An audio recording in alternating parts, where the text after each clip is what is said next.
kita mulai masuk ke sesi taktikal ya.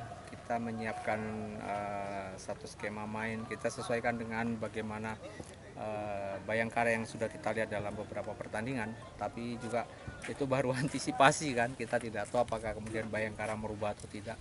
Saya tidak tahu. Tapi kita membuat satu simulasi untuk kira-kira seperti itu. Untuk evaluasi di pertahanan untuk Amerika seperti apa? Ya tentu kita buat juga di dalamnya. Ada bagaimana transisi pada saat menyerang ke bertahan. Pemain yang diwaspadai di Bayangkara siapa aja? Bayangkara banyak ya pemain ya. Dia di depan duet dua asingnya Jumafu sama siapa striker satunya saya lupa namanya. Itu bagus. Kemudian dia Paulo Sergio di tengah juga kasih support yang bagus ya, ditopang dengan ada Hargianto, ada Lee, ada Subosetyo.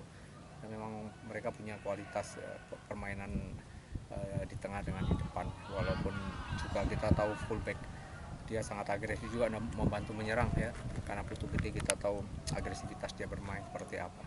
Untuk target sendiri? Ya target seperti biasalah, kita berusaha untuk dapat poin penuh di sini.